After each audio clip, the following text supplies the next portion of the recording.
Okay, so welcome to our course that is titled as Non-Killing and Peace in World's Religion.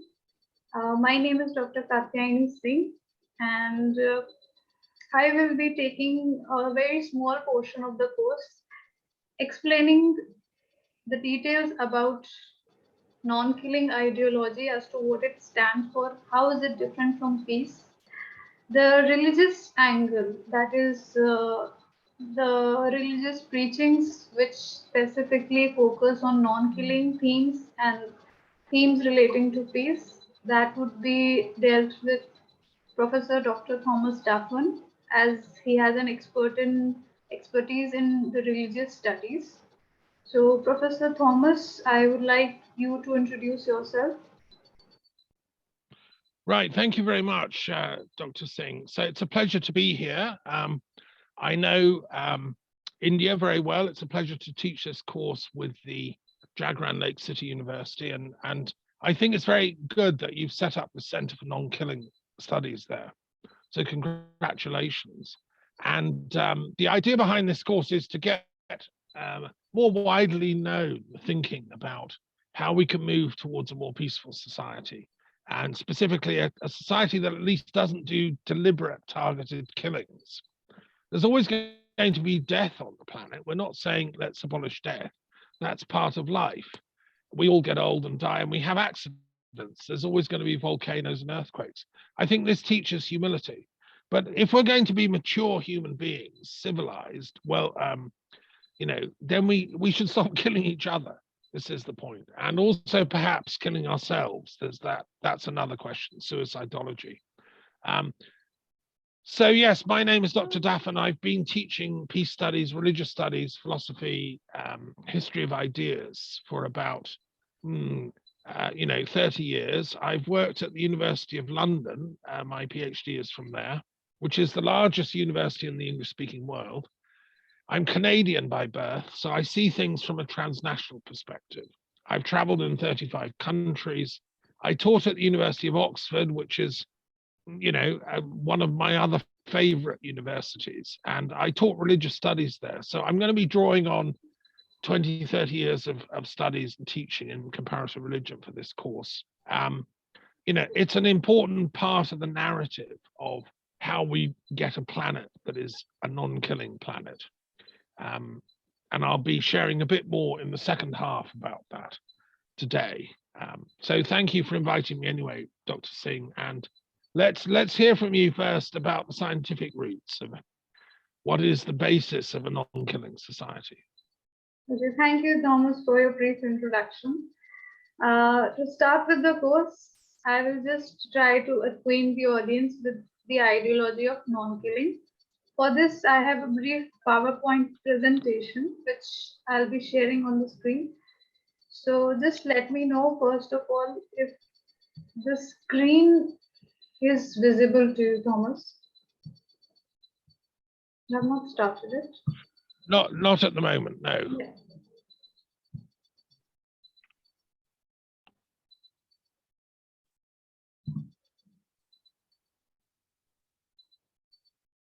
Yes, right. We can see it now. Thank you. Okay, so I'm just going into the slideshow mode.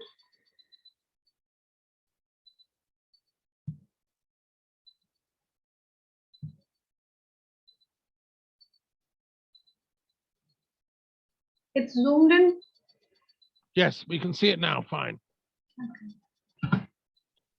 Okay, so just to introduce the concept of non-killing, let's just go through the definition of the term non-killing itself. So it's a very short definition which says that non-killing is denotes a society that is from local to global, in which there is no killing of humans, are no threats to kill, no weapons designed to kill, and no justification for using them. This ideology was first envisioned by Dr. Glenn D. Page in his seminal work known as the Non-Killing Global Political Science. And while developing his ideology, while developing this concept of non-killing, Glenn D. Page was guided by the World Health Organization, Violence Prevention Alliance. So both the WHO and Dr. Glenn D. Page came to a similar finding that non-killing is a possible concept. And the term non-killing has also been used in the Charter for a World Without Violence, which was approved by the 8th World Summit of Nobel Peace Laureates, Rome 2007. Now, coming to the possibilities of a non-killing society, we have tried to go through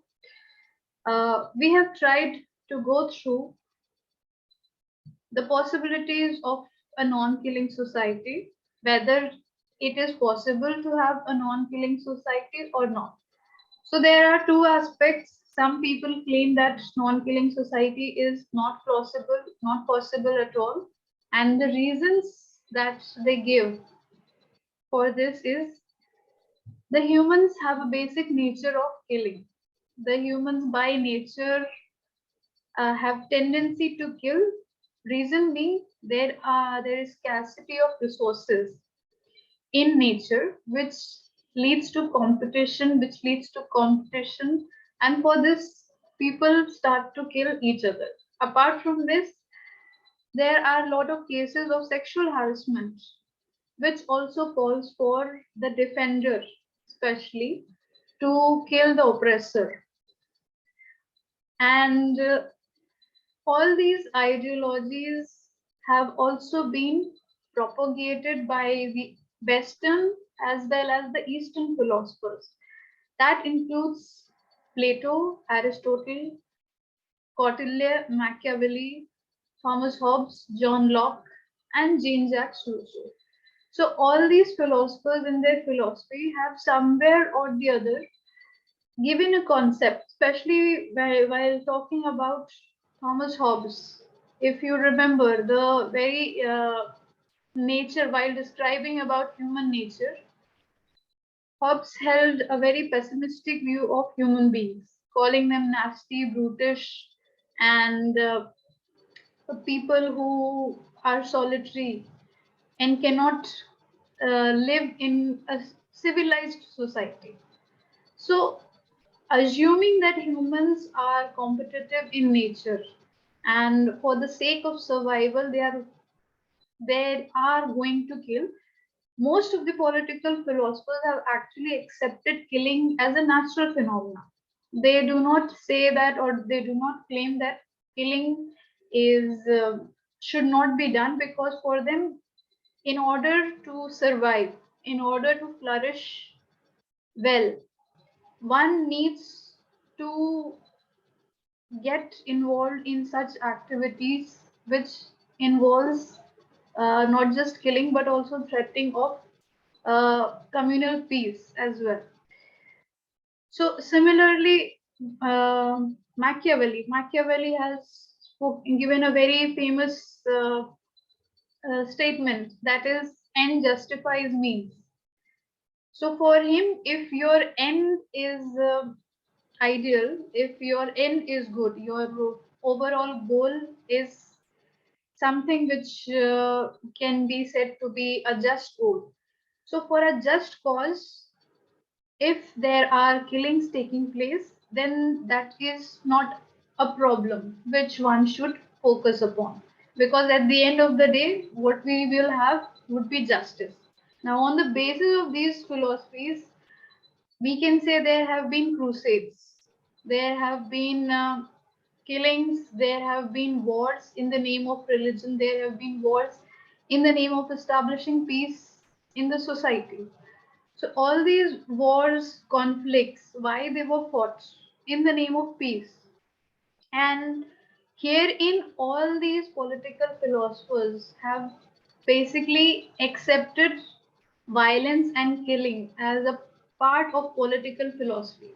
So they have not denied that physical violence should not be used. Similarly, more contemporary, we come to more modern political philosophers. We also have Karl Marx, who comes up to the same conclusion that if you want to change the society, there has to be a revolution. And in these revolutions, if there is any bloodshed involved, you need not fear it, because at the end of the day, you are going to have a society which would be classless society, which would be an egalitarian society. So at the end of the day, you are going to have peace in the society. So for the time, killings may be there, but after once the society, as according to them, has been established, there would be no such killing. Now the problem is that never has such or any such political philosophy been materialized to that extent that people could actually have perpetual peace, like Immanuel Kant explained.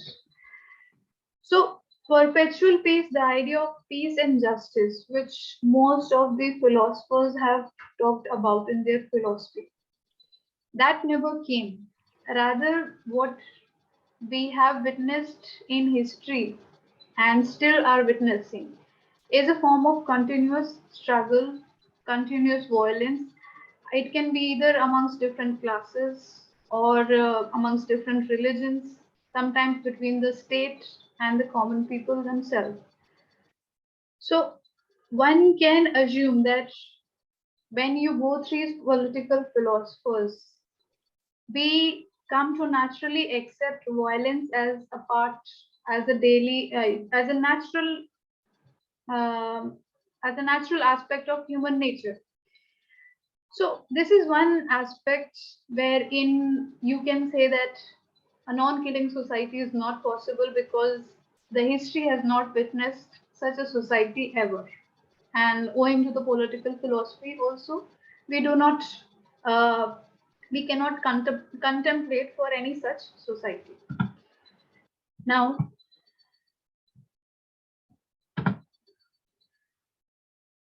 the other aspect, that is those people who believe that there is a possibility for a non-killing society. So they have their own arguments with regard to the possibility of having a non-killing society.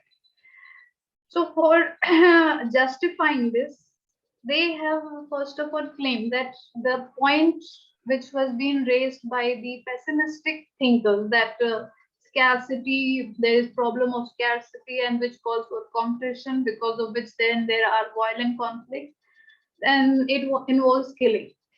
So the proponents of non-killing school, they claim that the scarcity of resources in nature can be overcome by means of creativity and productivity.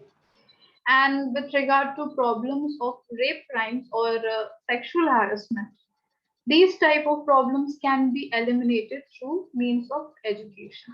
So this is something which we can overcome. However, we have to use creative means to overcome these problems. Secondly, what has been claimed by the political philosophers about human nature, that by nature human beings are killers, as also advocated by the different political philosophers.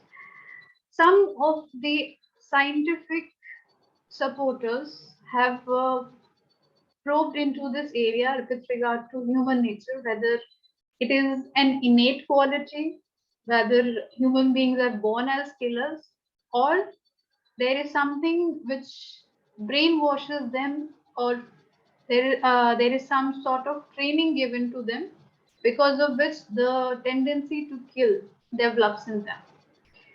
So in this, we have the support of some scientific leaders, and there was a whole group of scientific philosophers from ranging from different disciplines who probed into this area, and they developed a statement that was known as the civil statement.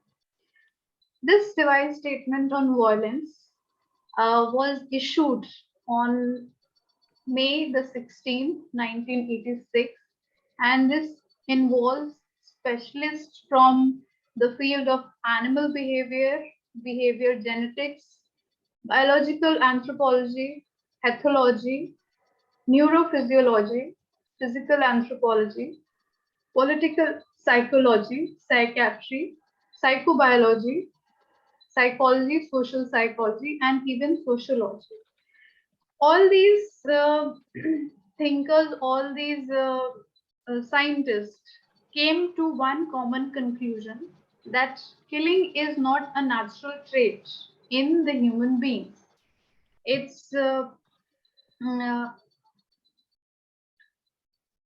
okay. Are you not able to see the second next slide? I think you have to click on the second PowerPoint to make it visible. Okay, just a second. I have the.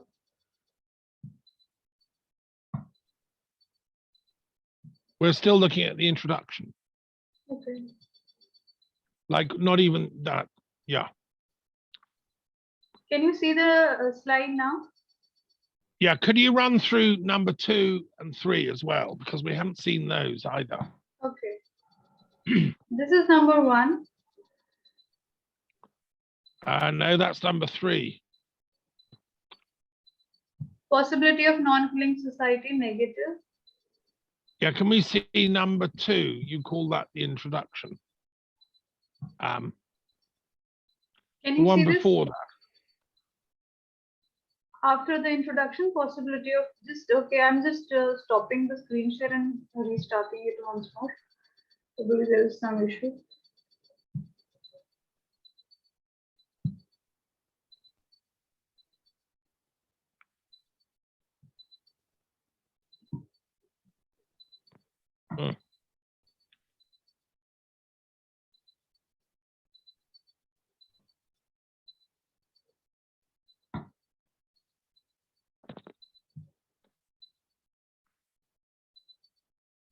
Okay, can you see this?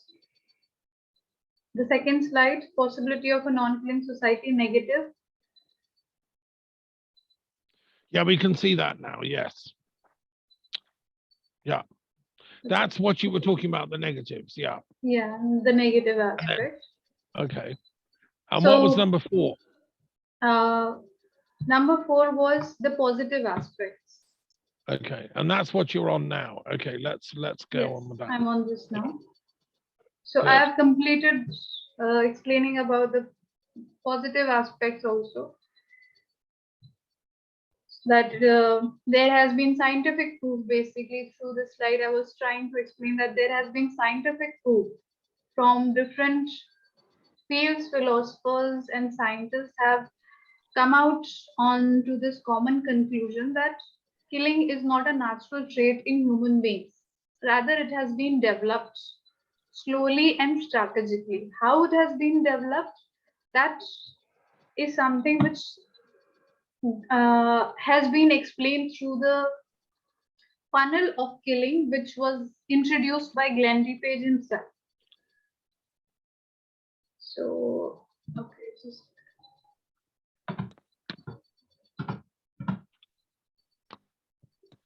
okay. Can you see this slide, the funnel of killing title? Yes, but talk us through it because we can't. What does it mean? Yeah.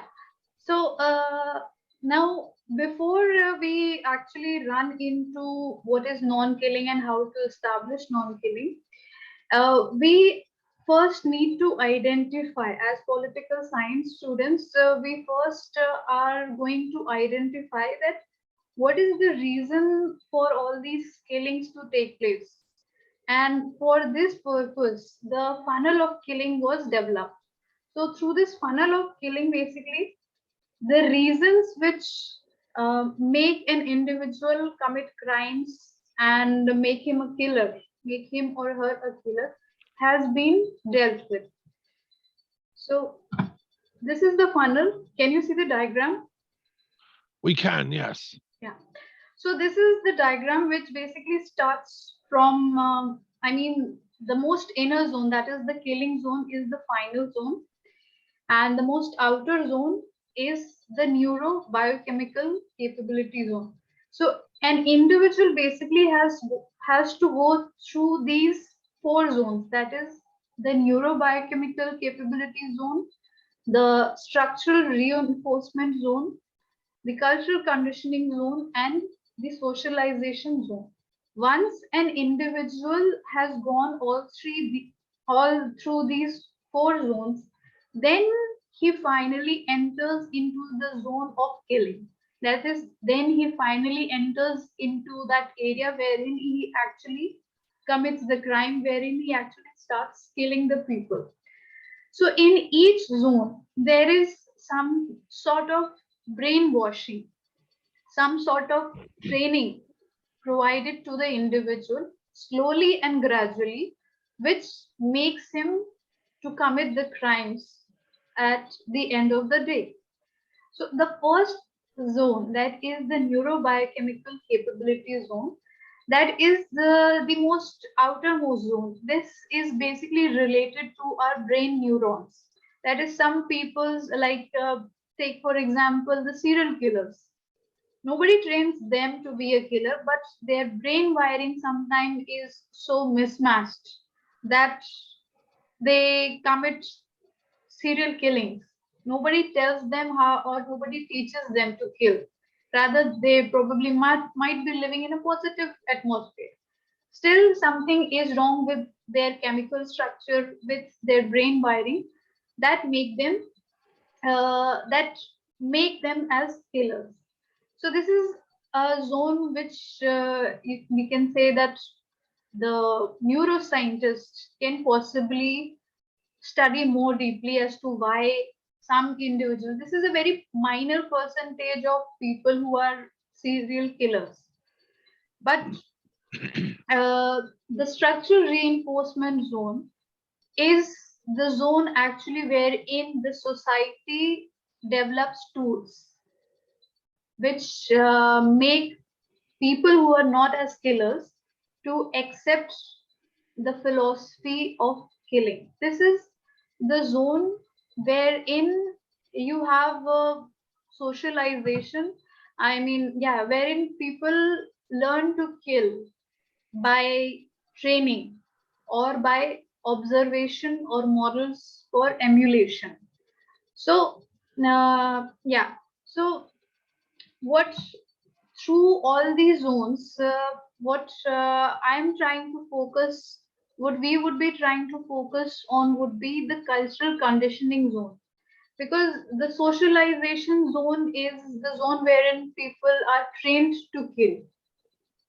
Cultural conditioning zone refers to that zone wherein there are religious scriptures, political philosophies, or some other form of narrative that culturally conditions human beings to accept the killings that happen around them. So as a result, what happens, they may themselves not be killers, but if people around them kill, if they happen to get involved in killing in the name of political philosophy or in name of religion, they give a silent consent to it.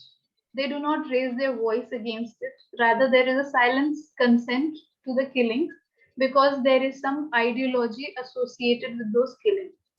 So that is the cultural conditioning zone. And I suppose in our course, this is the zone which we are going to focus upon more specifically.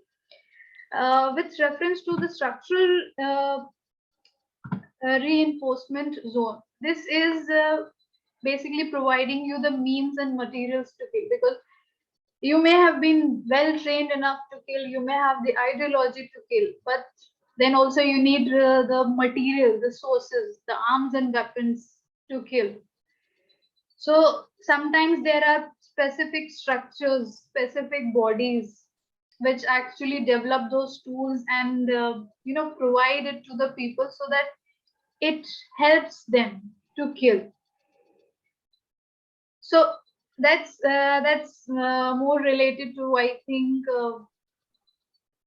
the institutes, the organizations which are going for armament measures, which are involved in production of arms and weapons, possibly nuclear weapons also. So what happens here is that first there is your brain is conditioned to that sense wherein sometimes possibly there is a natural streak in your brain, and that is how you start to accept the killing. Then there are institutes, there are organizations in possession of the material which they can export to the people to perform the specific killing. Then there are ideologies, maybe political, maybe some religious ideologies operating around us, which which convince the people in mass, in large numbers, that yes, killings in the name of religion, killing in the name of peace, killing in the name of communism or capitalism, it stands justified. And then you have the socialization zone wherein you start learning to use all those arms and weapons. And then you have, at the end of the day, you finally have the killing zone where bloodshed takes place, that involves from cases from homicide to mass annihilation. So it is the zone wherein not just murders take place, but it is the zone also in which uh, mass killings, genocide, or religious killings also take place. So now what we want to focus here is that the cultural conditioning zone. So it has been widely believed that, and it is also my firm belief, that religions as such do not propagate for killing, whether it is Hindu religion, Muslim, Buddhist, Sikh, or Christian. There is no religion as such which specifically focus or advocate for killing the people. But the problem is there are certain institutions, certain political and religious leaders, socio-political religious leaders, who often advocate for killing and who often give out an open call for killing people in public to please their gods, to please their religious deities, and while showing their religious loyalties or political loyalties, people indulge in the practices to do so. So, what we need over here is that this has been identified that there has been a cultural conditioning to a great extent right now in the society, which has made a lot of people believe that killing for the sake of your God is justified. So, what we need to understand is, firstly, do those religious scriptures actually advocate for killing? If so, if there is any such religious scripture that is promoting these killings, should we still follow them, or should we try and change them? Secondly, is there any kind of misinterpretation being done by these authorities? Probably it can be that the religious scriptures mean something else. They're not advocating for killing, but the political leaders, the authorities are misinterpreting it, and also point and then spreading the message to the masses that all this involves that for all this we have to take the killings. So, Thomas, I'm on the slide of cultural conditioning zone. Are you able to see it? Yes, yes. So, what we want here is we want to learn about the positive aspect of every religion, as well as the negative practices of all the religions. So, we just don't have to learn about the positive aspects, but also what I believe we want to do is we want to unlearn those things which have been wrongly taught to us and which has brainwashed the mass on a large level to accept and as well as practice these skills. So from here onwards, basically, I want to understand what are those religious scriptures. Are there any particular specific religious scriptures that advocate for killing? If they do, Do they identify any person as such?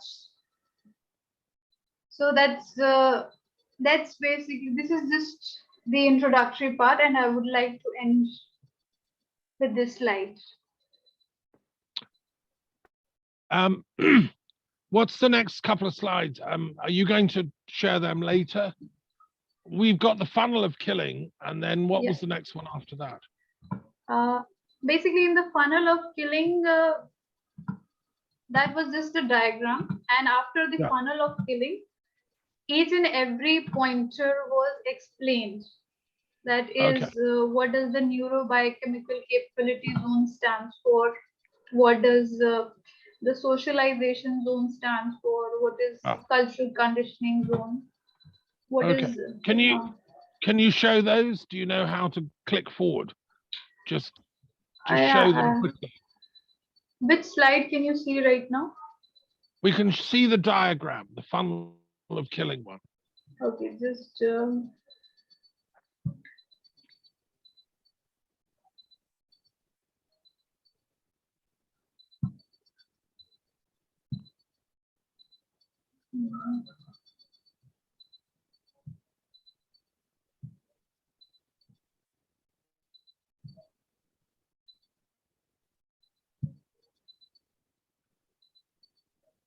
can you see the slide, the killing zone? Yes. Yeah. Okay, that explains the different categories. Yeah. Okay. So I'll just read it out once more. The killing zone is the place of bloodshed from homicide to mass annihilation.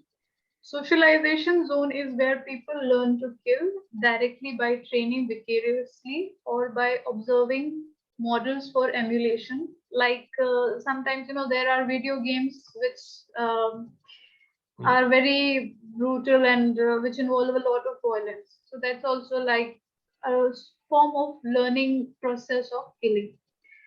In the cultural conditioning zone, we are predisposed to accept killings as unavoidable and legitimate.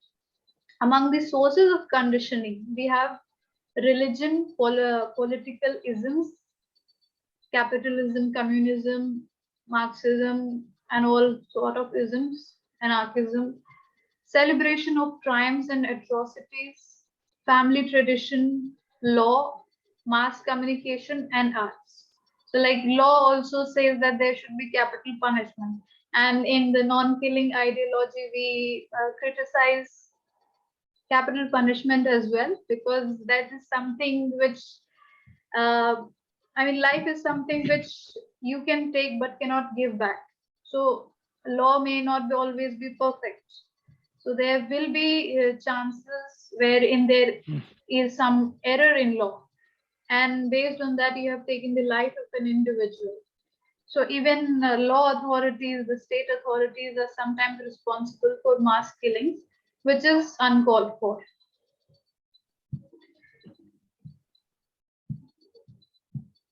Yeah, and then the structural reinforcement zone provides the socio-economic relationship, institution, and material means that predisposes to and supports the killing. So the structure, basically the structure and reinforcement zone, wherein there are institutions which are helping and supporting the killing activities. Neurobiochemical capability zone comprises of physical, neurological, and brain function factors and processes that contribute to human capacity for predatory or survival seeking lethality and for non-killing behavior. So this is relating to the brain functions, that sometimes there is some survival tendency in human mind, and for the sake of survival people start to kill. So that's a rare case, but possibly it starts from this first zone of neurobiochemical capability. So So basically, what the importance of this funnel is that we have identified these factors that they are responsible for killing. Now, what we need to do is we need to find an alternate to these things so that we can develop what is called as the non-killing zone. So, like we have the socialization zone where people learn to kill. We need to create a socialization zone wherein we can teach uh, people not to kill.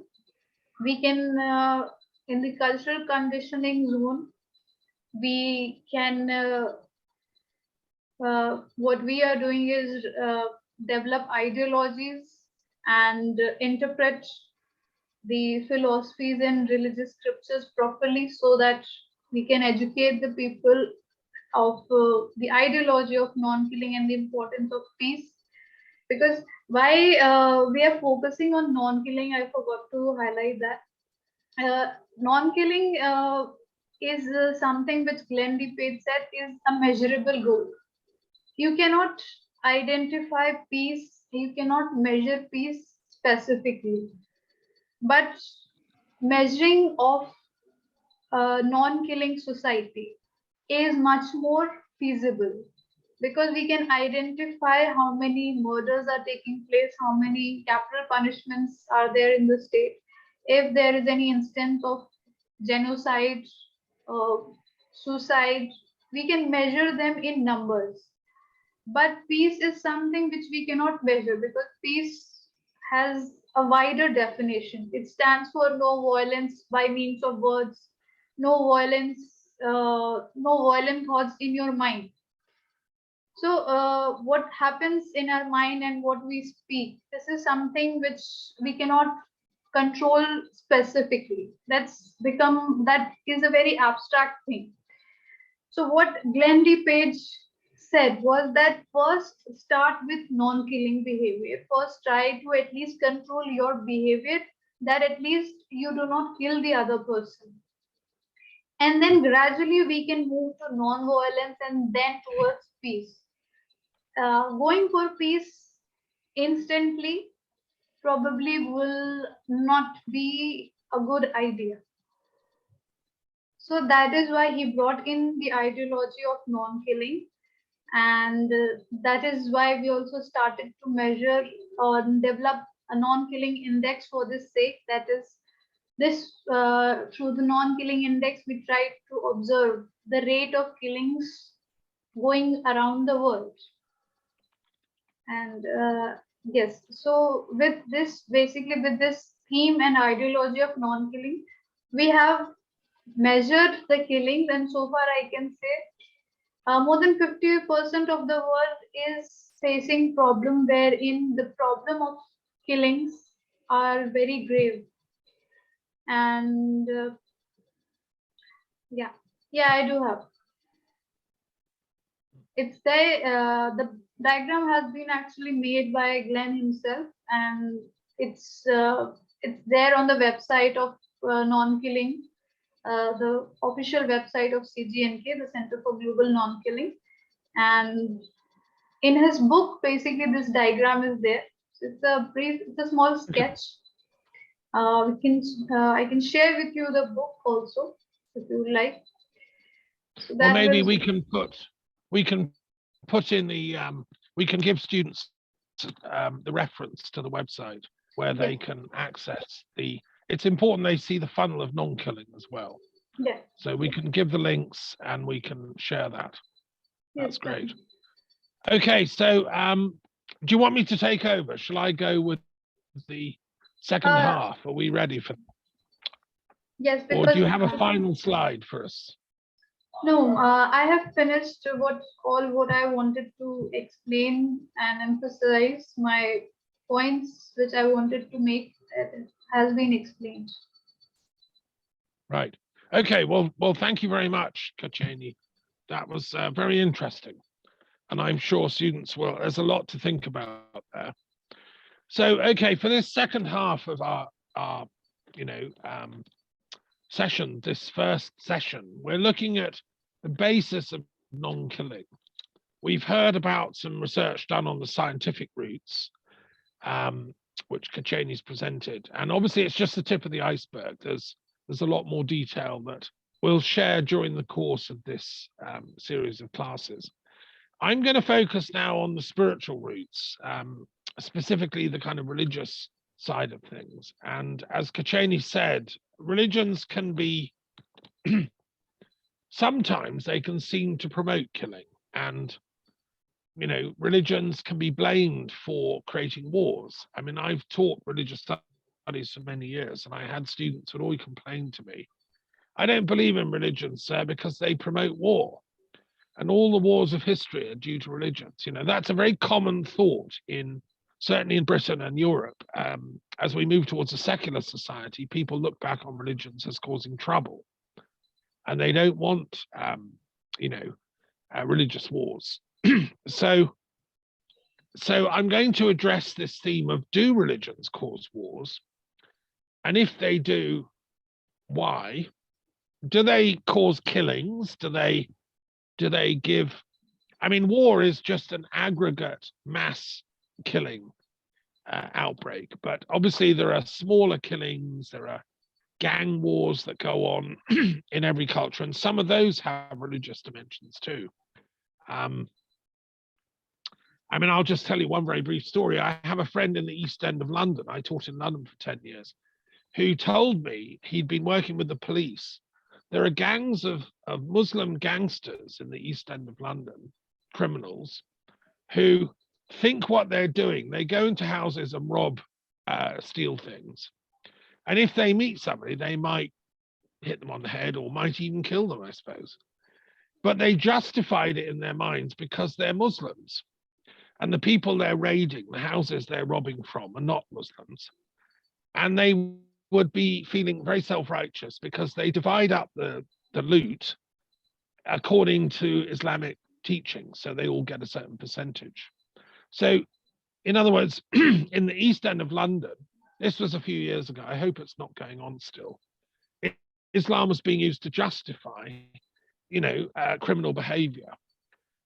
And possible killings because, well, it's done in the name of Islam, so that's all right. Well, no, hang on, it's not all right. That's not actually Islam at all. I taught at the Muslim College in London. I can guarantee there's no Muslim theologian or legal expert would ever say that's got anything to do with Islam. So that's misusing religion as a justification for killing. And we can take an example of the Holocaust in Nazi Germany, when millions of Jews were gassed in concentration camps. Now, some of those concentration camp guards would have been Christian, and they might have said in their minds, well, this is justified because the Jews, after all, they killed Jesus, and we don't like the Jews. They're horrible. God doesn't like them. And you can point to a couple of scriptures and say they bear the sin of Christ's crucifixion. So, what we're doing is justified. And no doubt some of those concentration camp guards said, I'm doing this because I'm a good Christian. Well, is that acceptable? Is that right? No, of course it's not. And no genuine Christian theologian would ever have told these guards that what they were doing was correct.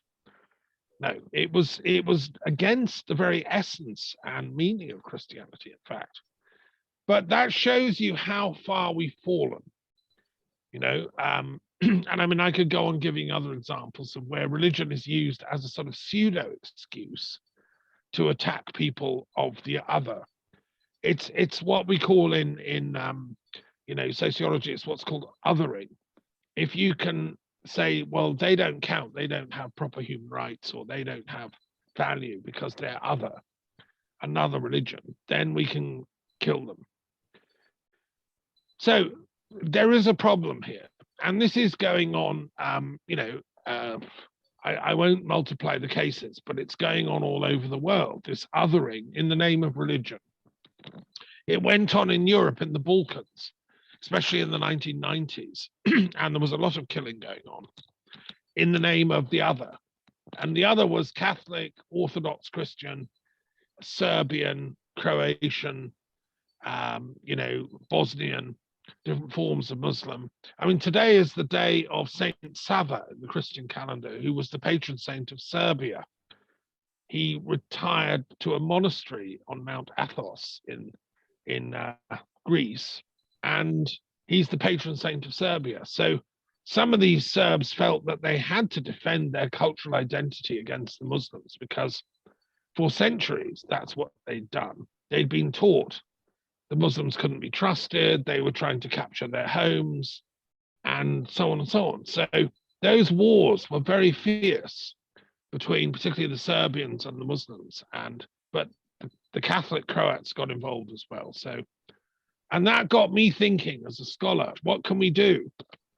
And I started teaching religious studies at the University of London during that time, trying to get some angle on how we can prevent people misusing religion to justify killing. So I want to run through I've got about 8 different themes I want to run through at this brief time. And I want to share some reflections on how scholars, how people working in different disciplines can shed light on this phenomena of killing, specifically in relation to religious studies, but I'll be broadening that out as well. So the first thing I want to say really is, what is religious studies? What do we mean by that? How long have we been doing that? Surely if people have been doing religious studies, we ought to have solved this problem by now. Why don't the mobs on the streets of, City X who are hunting down people of another religion, haven't they heard of religious studies? Don't they know anything about this? Well, one of the problems is we could talk about the funnel of educational ignorance. At the highest level, religious studies has only been going for just over 100, 150 years, in fact. Up until then, and we're talking the mid-19th century, most universities in the world, even good ones, only taught from one particular religious perspective. So at Al-Azhar University in Cairo, the oldest Muslim university in the world, they taught Islamic scholarship. They taught you to be a very learned Muslim, study the Quran, learn Islamic law, read the commentaries. You came out a fully qualified graduate, but you only knew about Islam. Okay. And even then, you only knew about Sunni Islam because it was a largely Sunni institution.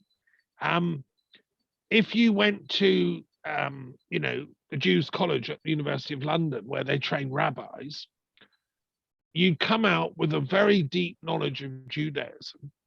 You'd learn all about rabbinical law, the Torah, the commentaries on the Bible. You'd learn about the Talmud, which is all the legal ramifications. And in those texts, it talks about when it's permissible to kill or not. It's strictly governed by Jewish law. If somebody, attacks your wife and tries to kill her, then you have a duty to defend her. And you should use all available means up to and including killing that person. But, you have to make really sure that that's what they're doing. And if they're a crazy person and they're just gone crazy, then you ring 999 and get the ambulance and you try and restrain them. You don't kill them because they've just gone mad. So Jewish law goes into that in great detail in the Talmud. And then generations of rabbis have commented on the Talmud. And so you come down to the average rabbi in New York or London or Tel Aviv today, there is a long history of Jewish thought about this. But if you train as a rabbi, you won't learn about other religions very much, unless a few rabbinical colleges have a training course for like learning about Islam or something. And there are people beginning to look at the other religions. But that's very new. And the same with Hinduism. If you studied to be a rishi, if you were going to learn the Vedas in the traditional sense, if you went to Varanasi and studied, advanced Hindu metaphysics, you learn the Upanishads, you meditate for 10 years, join an ashram in Rishikesh and study with Sri, whichever Sri it is, the chances are you won't learn anything outside Hinduism. I mean, there's enough in Hinduism to keep you busy for several lifetimes, to memorize all the Vedas, the Mahabharata, you name it, and to learn to do all the prayers and so on. So, and it's the same with every religion. To be a really good Muslim, to master the entire Quran, there have been thousands of commentaries on the Quran. To master even a few of them is a lifetime's work. So, and the same with Buddhism.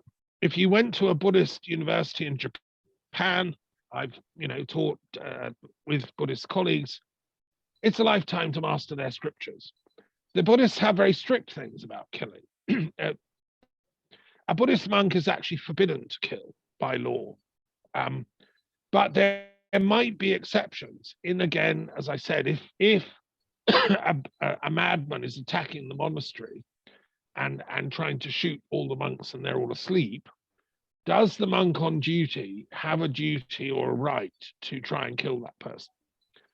There are scriptures that deal with this. It's a branch of Buddhist. The monastic rules, Vinaya, they're called. They're one of the 3 baskets of Buddhist texts, and they've gone into this. There may be sometimes to defend others, then you can, in self-defense, occasionally use force. One way the Buddhists found to get around this is by learning the martial arts. And it was Buddhist monks who developed the martial arts that we associate in China with well, they call it kung fu, but it's actually the martial arts. So that was a tradition whereby you could use force to restrain the attacker or the aggressor, but it wouldn't kill them. You could use special handholds where you could disarm them, put them on the floor, and then they could be led off by the security guards. A Buddhist monk was supposed to learn self-defense so that if you were attacked or if your monastery was attacked, you could disarm the aggressor, but in a way that didn't kill them. That was quite intelligent, that martial arts idea. And I have friends now that are working with trying to use the martial arts as a consciousness raising tool for non-killing, so that the point is to try and tell the aggressor that they're wrong. They shouldn't be attacking you. It should be working towards a moral transformation of that aggressive killer. So that's something that the Buddhists did. But anyway, within this context, up until about 150 years ago, there was no such thing as religious studies. You couldn't do a degree in it. No universities had departments for it. They just taught their own religion. And then there was a revolution in the course of the 19th century as the world realized it was one global society, as travel opened up, as the British, particularly exploring in India, we discovered and translated the Hindu scriptures, the Vedas. Sir William Jones, who worked in Calcutta as a judge, was absolutely blown away by the sophistication of Hindu thought. He learned Sanskrit and he translated these texts into English, and they were read by scholars. And people at the University of Oxford said, no, you know what, there's quite a lot of wisdom in these other religions. And so gradually the idea developed of having a department that would look at them. And a key figure in that was Professor Max Muller of the University of Oxford. He edited a very important anthology called The Sacred Books of the East, which was 59 volumes. All the sacred texts of different religions were published in English for the first time. Most people hadn't ever read them.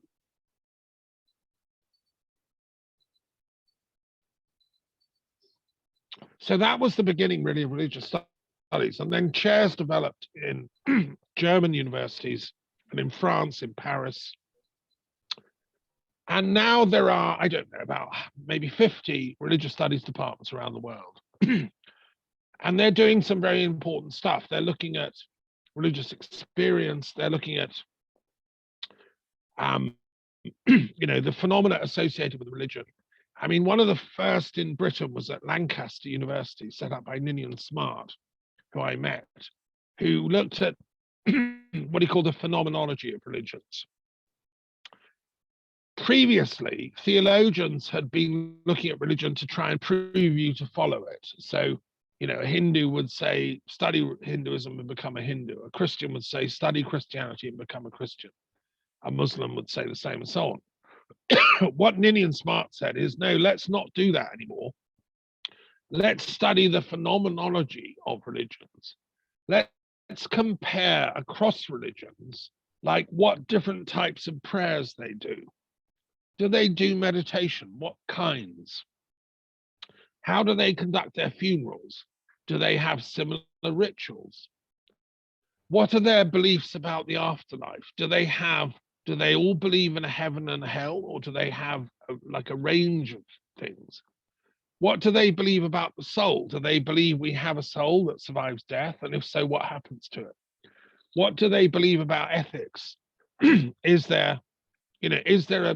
Are we answerable for our deeds to some higher power, or is ethics just horizontal? Is it just like what the police find out about? Otherwise, we can do what we want. Or is there some sort of higher intelligence watching us? How do they do their marriages, these different religions? Do they have, a party, a festival, a feast, or does the man capture the woman and ride off with her on his horse, which happens in some Mongolian traditions? And still today in some Turkish regions, that's the way you get married. You just capture the woman, and that's accepted. So this is very interesting. The phenomenology of religious studies is now going on. What they haven't done enough of, in my opinion, is this question of killing. I mean, I'm one of the few people, really. I mean, there are some of us who've tried to look at this. Some colleagues have looked at religious studies in relation to war studies. And there is a literature about, religion is often used as part of the war system. So in Britain, the Queen, who's the head of the army and the military, she has every year a thing called Troop in the Colour, where all the armed forces of Britain march up and down in London with their uniforms on and the flags. And then the bishop comes and blesses them with a prayer, So this is like the system saying war's fine, military necessary, army good, look, it's blessed by the Queen and God, So, and most cultures have that somewhere. And so people have studied this, like in the Japanese imperialism. The emperor, who was a Shinto emperor as well as a Buddhist, was seen as central to the Japanese war effort in World War II. It was a divine mission. If you were fighting in the Japanese army, you were on mission for God, the Shinto God, the kami, they're called.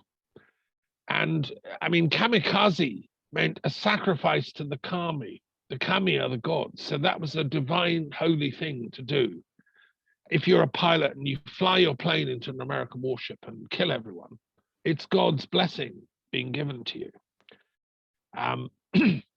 And so in knighthood orders in medieval Christianity, if you became a warrior trained, you spent years learning to fight with the sword and be a fierce warrior on horseback as well as on foot.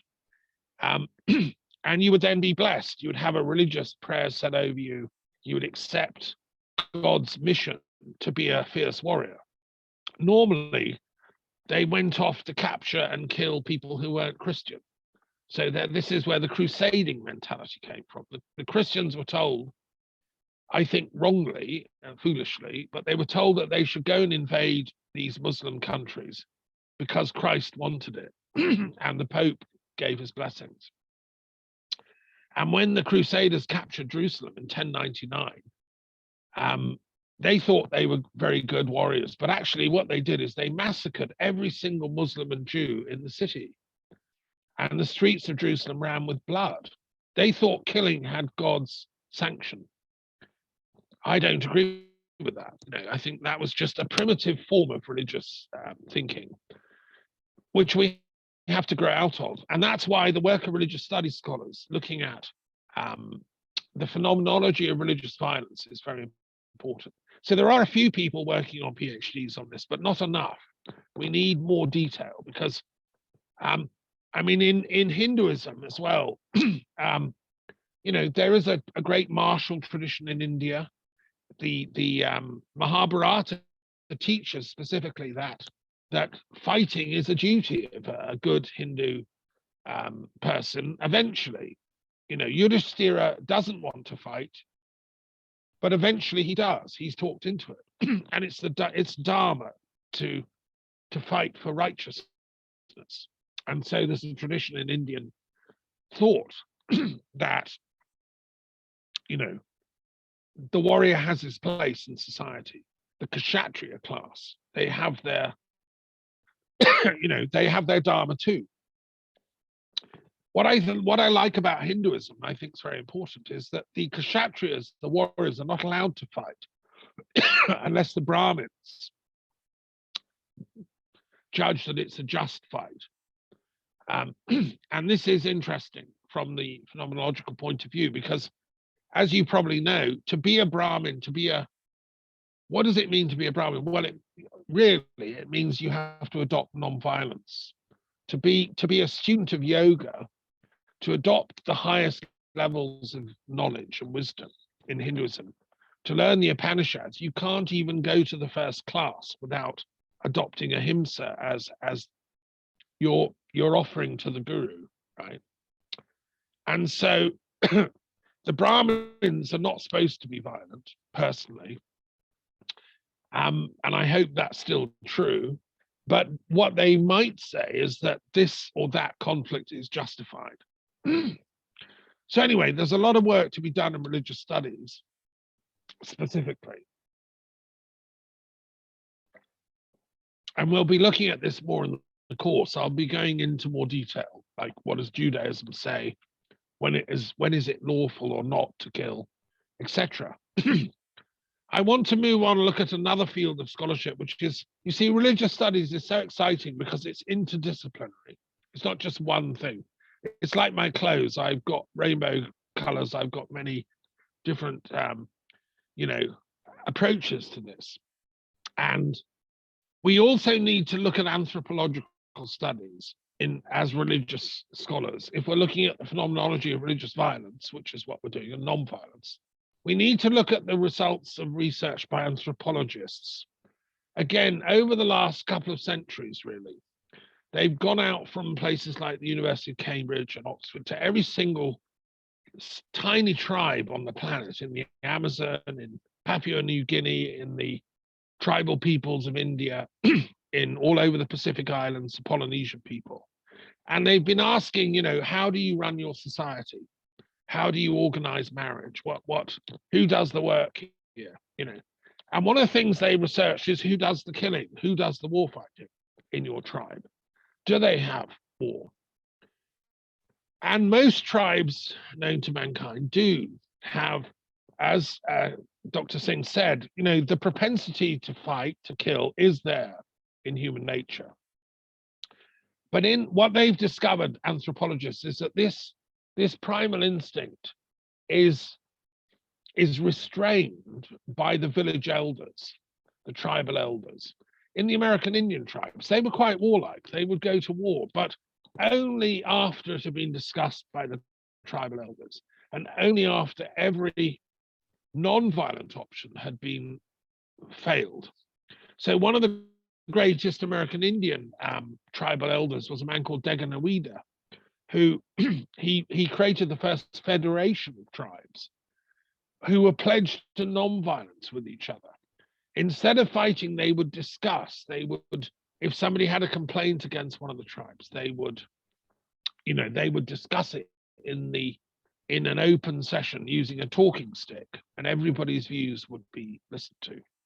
And I think John Burton, the professor of peace and conflict resolution, discovered that there's a link between violence and non-communication. Where you communicate, violence doesn't occur. Communication, language, is the thing we humans have invented to become civilized. When we invented speech and discourse, we invented the means of resolving conflict. We transformed, you know, you can think of aggressive proto-hominids who couldn't talk, had just grunts and stones and rocks, and they would start throwing stones at each other, and one would hit somebody and cause it to bleed, and then the others would throw stones back, and before you know, everyone's throwing stones and killing. Well, that must have been happening all over the planet. But I think the miracle was when we invented speech. And anthropologists are very interested in this. When did it happen?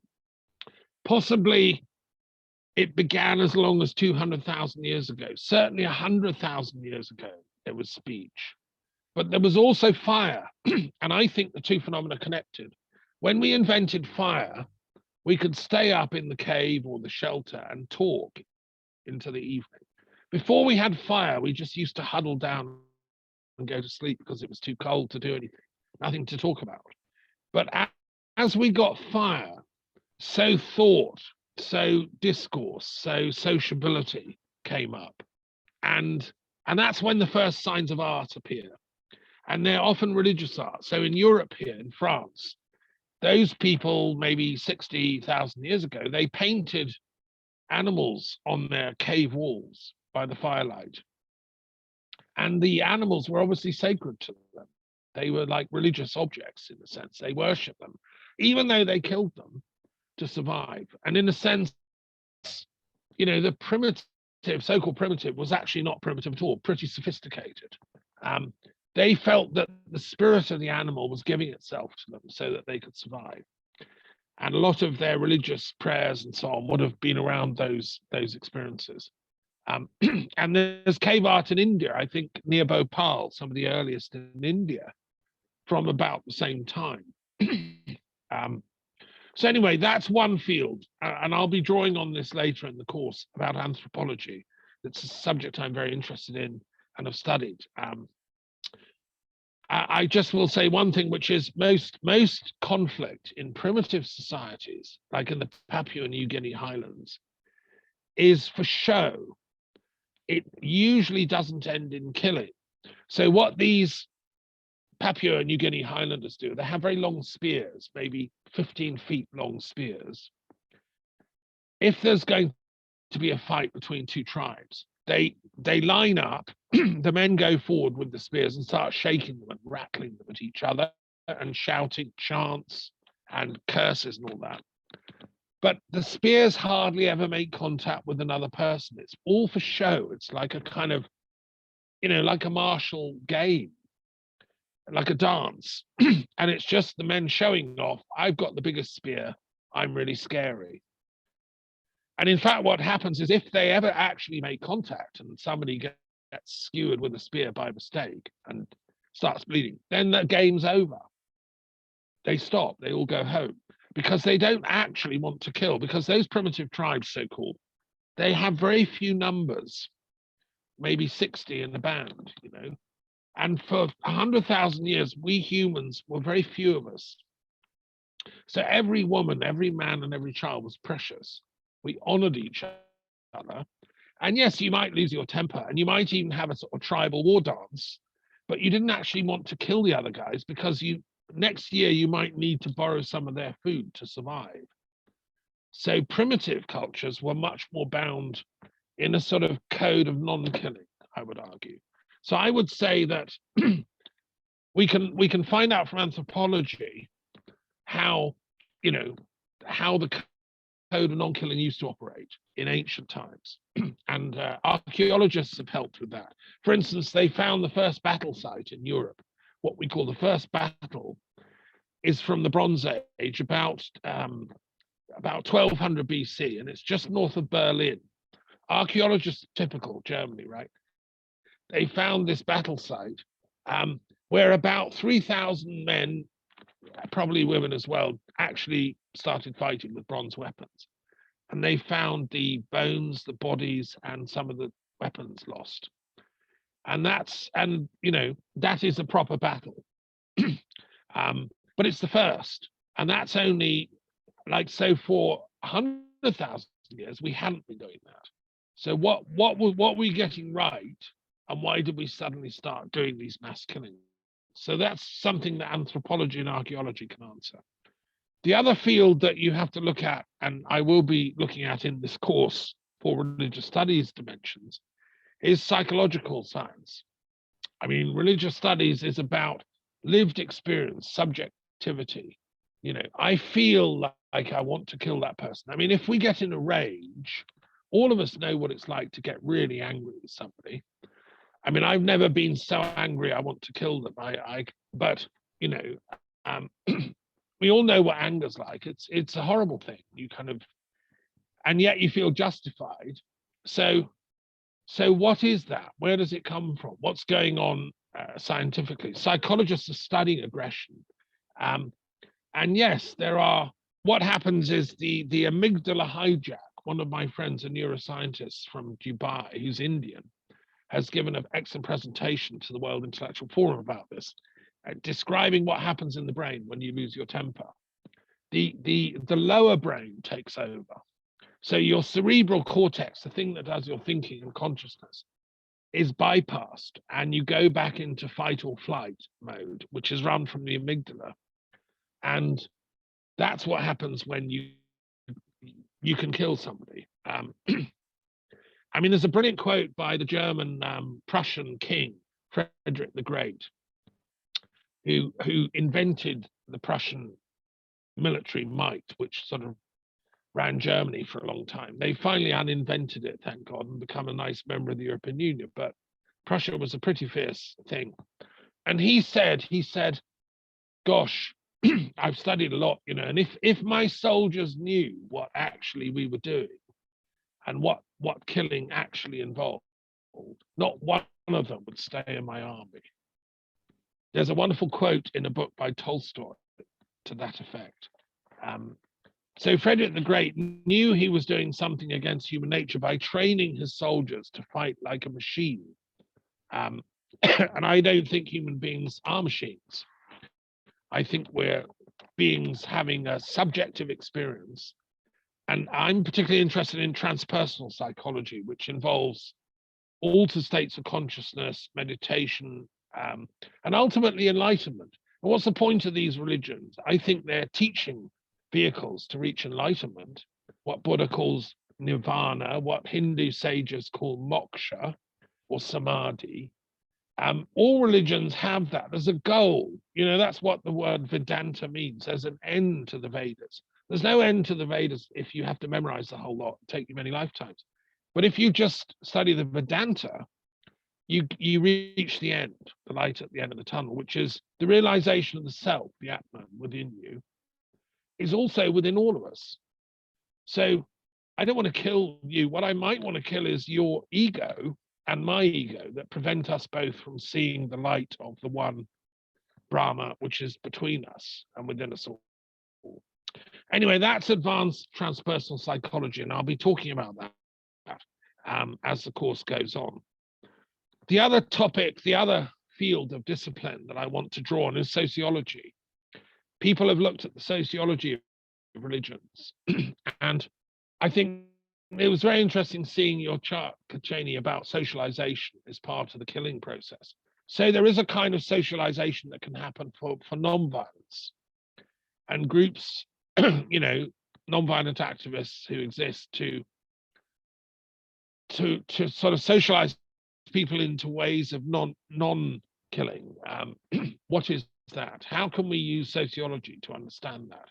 Sociology looks at things like peer pressure. There's negative peer pressure operative in gang cultures and you know, the thuggy end of religions, whereby if you don't kill, you're seen as a soppy person.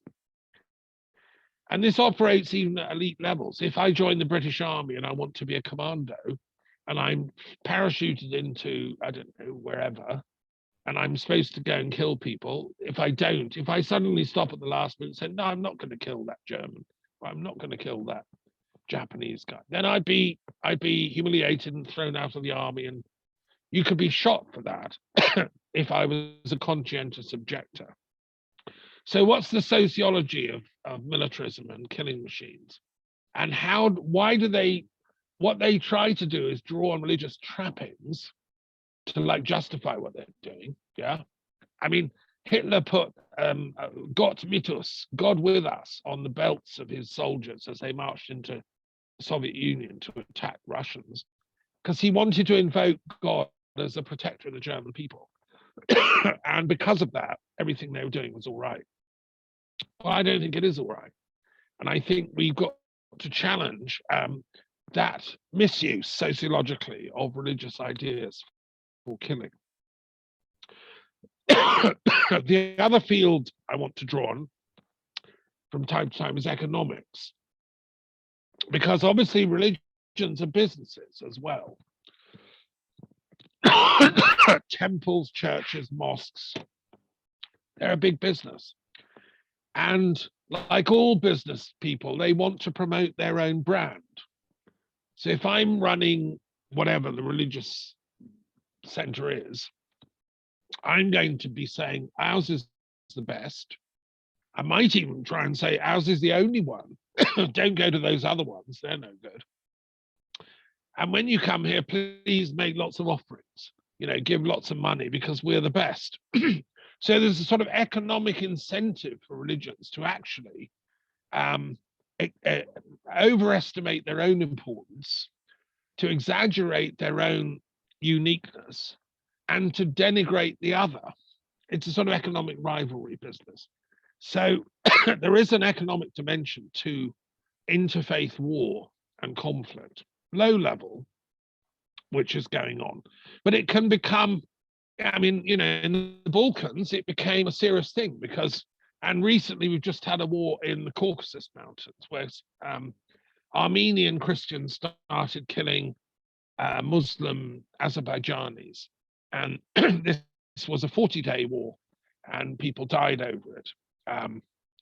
We don't know when the next war is going to flare up, but and there's an economic side to that, because if I control this land, my church, my monastery, whatever, that keeps you out, and vice versa. So it's a sort of resource struggle. And I will be looking at that idea. Of course, Marxism, communism as an economic theory tried to do away with all this, as Kacheni rightly said, by creating equality for everybody.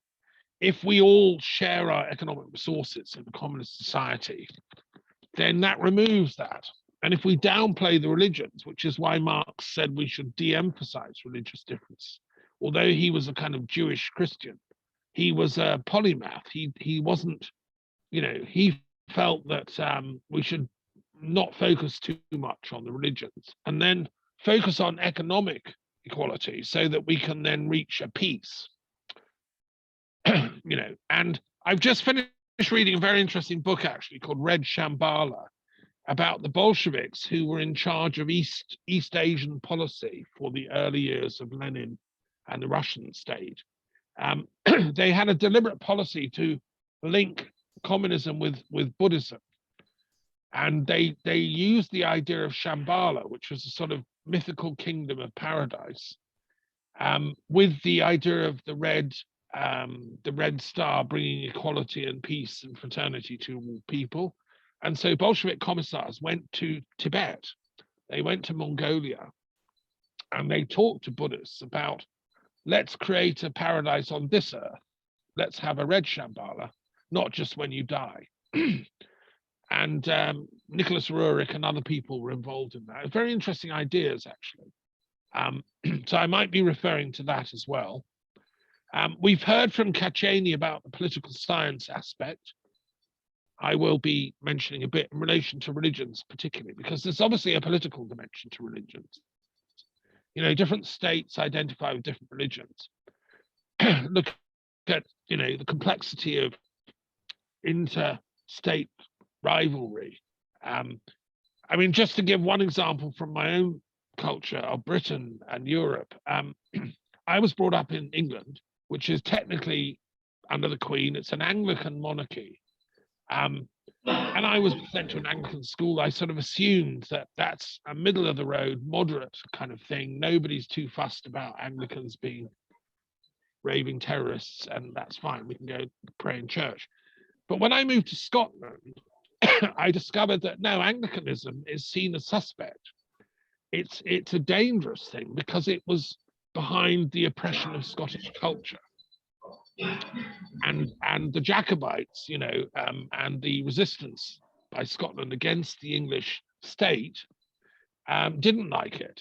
And so its so-called moderation actually was seen as pretty violent. The same in Ireland, which I've also visited.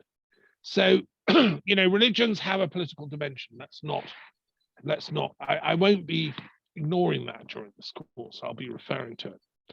I've got two more categories of thought that I'm going to be sharing very briefly during the course, which is firstly historical studies. Obviously, historians have written a huge amount about religions, and I got involved in religious studies as a historian. I'm first and foremost a historian, but you can't ignore religious studies as a historian. They are part of each culture's history. And Herodotus, the founder of history, a great Greek intellectual, he began in his book Histories, which means inquiries. He looked at the history of Greece and Persia and Egypt and Babylon and so on. And I'm fascinated by the history of religion. So that's a whole other field I'll be drawing on. And finally, last but not least, I will be looking at philosophical questions, because ultimately this course raises philosophical issues. Are we human beings peace-loving? Can we evolve a non-killing society? I mean, we've got a very ambitious agenda here. And what your center is trying to do, Kachen, is very ambitious. Can we have a non-killing world? Well, I think philosophers should be helping with that, because I go back in my philosophical traditions to the Platonic tradition of European thought, and before that, the Pythagorean. In Europe, we had this amazing sage called Pythagoras who founded philosophy in the West. And he was a non-killing believer. He believed in reincarnation. So what's the point in killing? You're just going to come back next life and carry on. Better to make friends now instead of have sort of like chasing each other down the centuries. So Pythagoras was a spiritual worker, a bit like a Jain. He believed that ahimsa can only be achieved if you can elevate your mind to the highest level of enlightenment. He called that lysis, which is the philosophical term for enlightenment in Greece. And it means to solve something. Lysis is solving, and it has a watery dimension to its roots. And it's the origin of the word analysis, psychoanalysis. Analysis means to lysis again. So to lysis something is to solve it. And that, I think we can solve this problem of violence, because I'm a philosopher who believes that peace is better than killing. Killing doesn't solve anything, it just makes it worse. Okay, so that's what I'll be contributing to this course. And I think it's going to be very exciting. I'm looking forward to the ride. Thank you. Thank you, Thomas. I think you have very interestingly put forward all the points. And we all will be looking forward towards this course to understand how religious studies can help in establishing a non-killing society. So I think we can stop with the course now. Sure. Yeah, for our first session, I think we've covered what we've set out what we're going to be doing. So thank you for hosting it. And not a problem. Not a problem. So thank you all of you.